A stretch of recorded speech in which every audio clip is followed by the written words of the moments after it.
Greetings, I'm Dike Rostant. Welcome back to the TTT News. In this period of pivoting during the pandemic, finding out where you can access capacity building to fuel your entrepreneurial dreams is important. It is time to go in-depth on the Sowing Empowerment through Entrepreneurial Development or SEED and National Social Development Programs with National Director, National Social Development Program, Patricia de Leon Henry.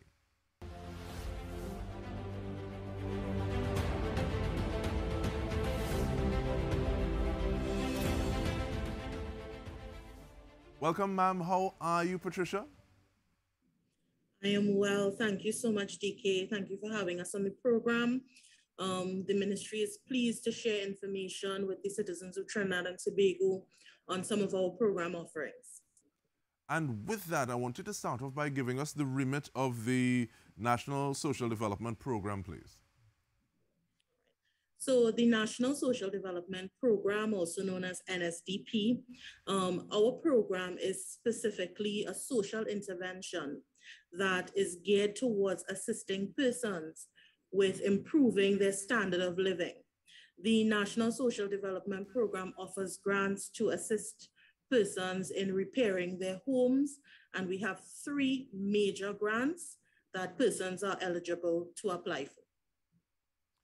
And who can access these grants now? So even before we start to talk about those 3 major grants. All right. So in terms of accessing our grants are for citizens of Trinidad and Tobago who are 18 years and over and who either own or are authorized to repair the properties that they occupy. And with that, take us to those 3 major grants, please. All right, so we have our minor house repair assistance grant, and that grant offers funding up to $15,000 under normal circumstances, and we would provide material. And in the event of a disaster, it increases up to $20,000 in material.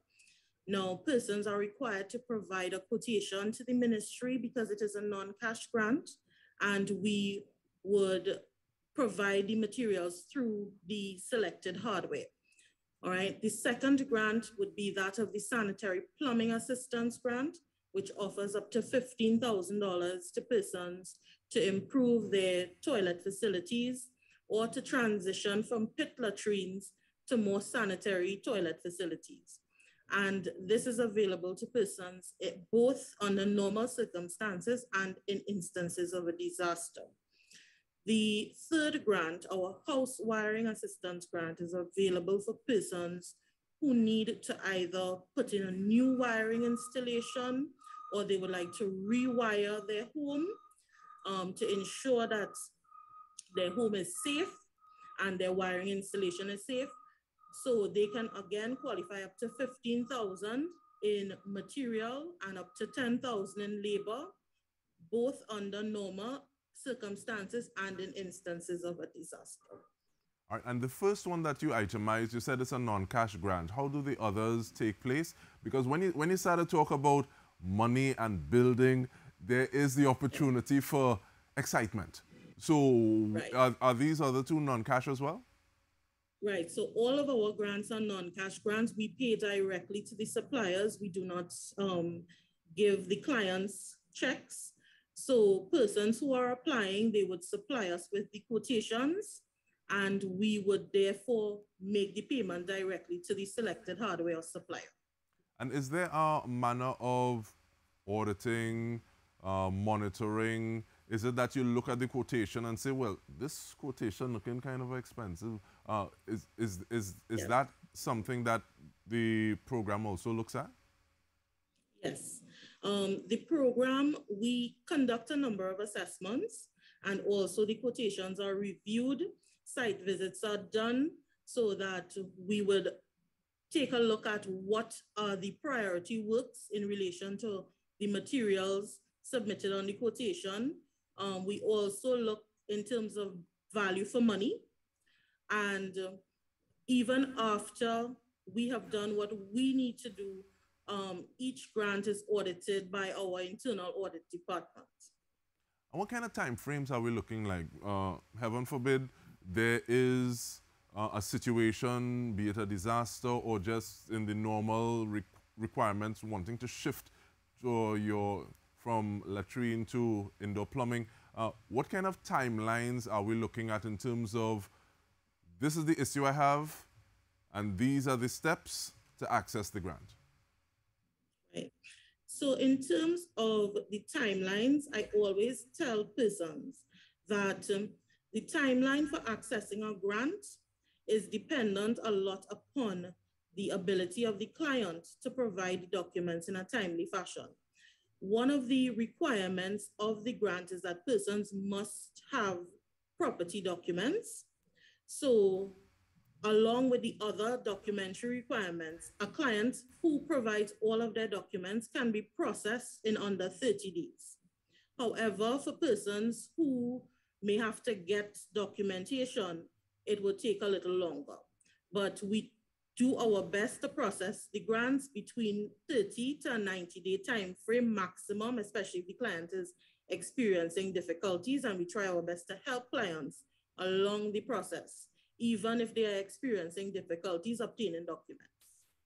And this is sadly, this is kind of news to me because, you know, sometimes you hear other instances where people are saying, okay, well, I'm happy to receive, but I did this so long. But then you also hear other stories where you have a representative saying, well, I actually was following this person, saying that you need to fill out this form. You just have this form to do, and that is all that is holding you back.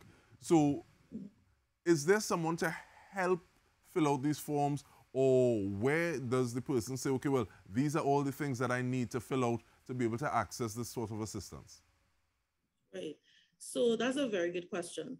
What we have our regional coordinators who are trained to assist our clients. We know that we have persons who will apply for the grants and they may not be able to complete the forms. So our coordinators are there to help them every step of the way. We give our clients a checklist, which we would sit and discuss with them. What are the documents that they are required to produce in order to apply for the grant? And we ensure that the clients are able, we have many mechanisms for clients to submit documents. They can submit documents via email. They can mail it into us via TT Post. They can WhatsApp their documents to their coordinator. They can come in and drop it at any of the ministry's offices and our head office. So we do everything within our power to ensure that when a client initiates an application, that we take them through the process so that it is seamless and painless. And with that, we take a short break. When we come back, we are talking about seed. What does that mean? Stay to find out. We are speaking with Patricia De Leon Henry, National Director of the National Social Development Program. Stay with us. We return with more.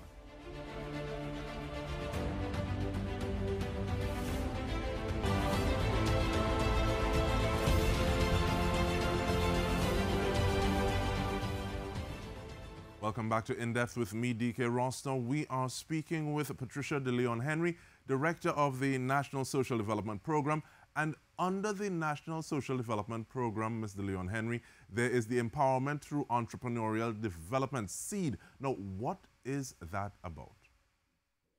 Yes. So the Sowing Empowerment Through Entrepreneurial Development Program is a mechanism which allows for the empowerment of poor and vulnerable citizens who have an interest in either starting or continuing a small business, but they are unable to access funding through traditional means of going to the bank or going to the credit union and taking a loan.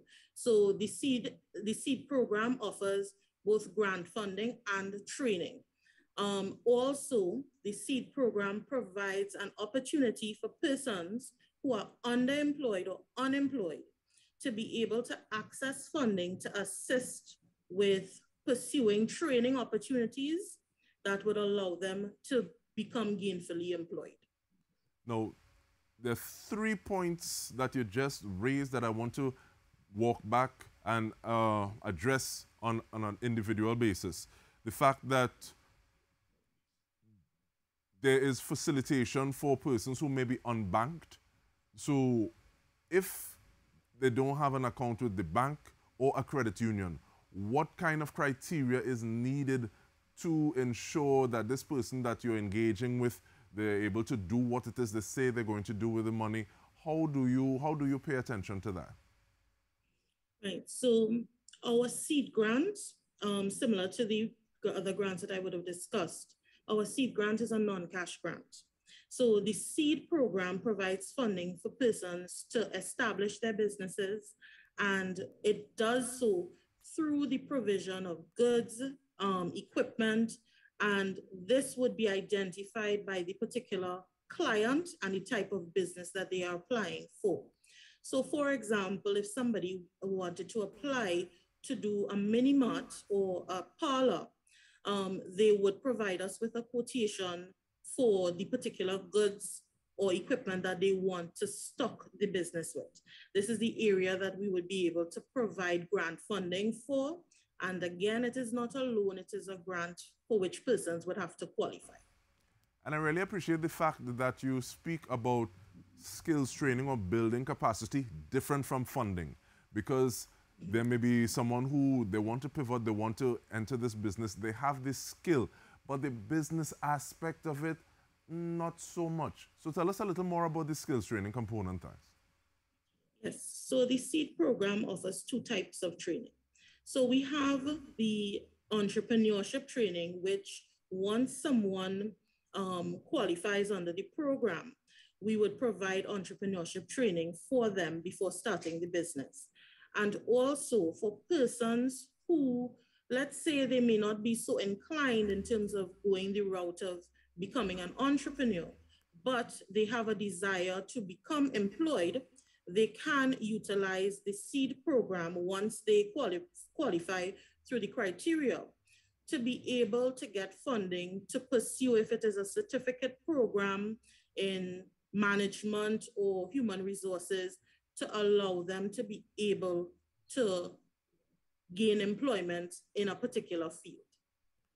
And so we spoke about training. Give us a little more idea about funding, please, in terms of, like, yes, we know nationals, and I think you said from 18 years old, but what are some of those details to give to someone who wants to find out, okay, how can I access this funding under the SEED program? Right, so in terms of accessing funding under the SEED program, persons would have to do a standard means test. They will have to provide us with documentation as it relates to the income in the household. They would also have to give us documentation as it relates to a business plan. They would have to complete an application form. And we have a business plan template that we utilize because we know that not everybody is going to be able to develop their own business plan. So our officers would work with the clients using the business plan template. They also would give us information in terms of the quotation for the particular goods and services or that they would like to pursue. Now, the SEED program provides funding up to $15,000 in terms of the purchase of goods and equipment. So persons can get and they can qualify for up to a maximum of $15,000.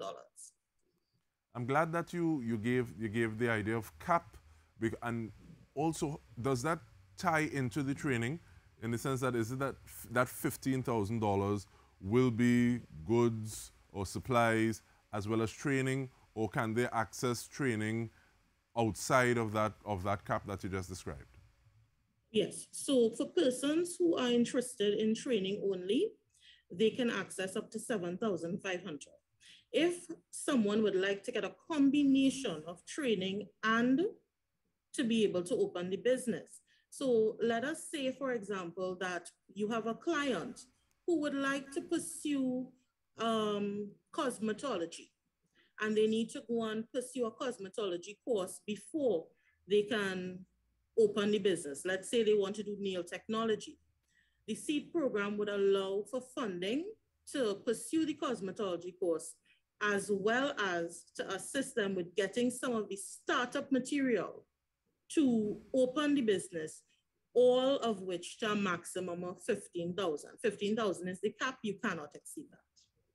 And once again, just making sure that individuals remember, is it that, okay, well, this is where I want to do the cosmetology course, and I make sure that you all have that information so that you all can link directly. So it's not as though you're putting the money in my hand, because you put that money in my hand, I might remember that we need some milk and Pampers, or we need some other things. So, and it might leak out a little bit, understandably. Yes. So is that line of communication is direct from the program to the service provider or the teacher?